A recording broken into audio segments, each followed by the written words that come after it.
राजकारणात दर मिनिटाला काहीतरी नवं घडतंय। बातमी कुणीही दे, पण खरी अपडेट मिळते फक्त राजकीय लाईव्हवर। जिल्हा परिषदेच्या सत्ता कक्षात शुक्रवारी भावनांचा, अपेक्षांचा आणि राजकीय गणितांचा एक वेगळाच नाट्यरंग रंगला। खाते वाटपाच्या निर्णयानं काहींच्या चेहऱ्यावर समाधान फुललं तर काहींच्या मनात नाराजीची ठिणगी पेटली। उपाध्यक्ष ऋषिकेश लाड यांच्या खांद्यावर सुरुवातीला कृषी आणि पशुसंवर्धनाची जबाबदारी येणार होती, मात्र काँग्रेसच्या ठाम आणि आक्रमक भूमिकेमुळे समीकरण ऐनवेळी बदलली। अखेर शिक्षण आणि आरोग्य ही महत्त्वाची खाती लाड यांच्या वाट्याला आली आणि राजकारणाच्या पटावर नवे डाव उलगडले।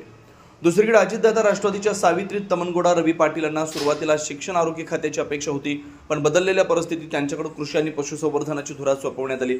हा बदल त्यांच्या मनाला चटका लावणारा ठरला। नाराजीचे ढग दाटून आले तरी आघाडीतील नेत्यांच्या समजुतीच्या सरींनी तो तणाव हळूहळू निवळला।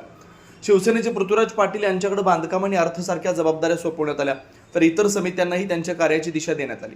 वसंतदादा पाटील सभागृहात झालेल्या या विशेष बैठकीला उशीर झाला, पण त्या उशिरातच राजकीय ताणतणावाचं चित्र स्पष्ट होत गेलं।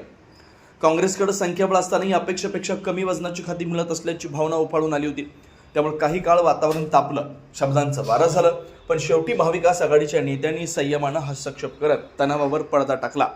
या सगळ्या घडामोडींमध्ये आमदार जयंत पाटील यांची मध्यस्थी निर्णायक ठरली।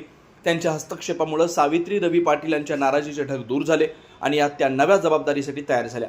आपल्या भावनांना शब्द देताना सावित्री रवी पाटील म्हणाल्या, आम्हाला दिलेल्या आश्वासनांमध्ये बदल झाला ही खंत आहेच, पण ग्रामीण भागातील शेतकरी आणि सर्वसामान्य जनतेच्या हितासाठी ही जबाबदारी स्वीकारली आहे। मिळालेल्या खात्यांद्वारे आम्ही न्याय देण्याचा प्रामाणिक प्रयत्न करू।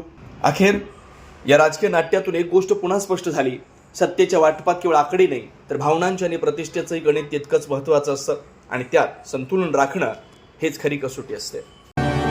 राजकीय घडामोडींचा सर्वात वेगवान अपडेट फक्त इथेच राजकीय लाईव्हवर।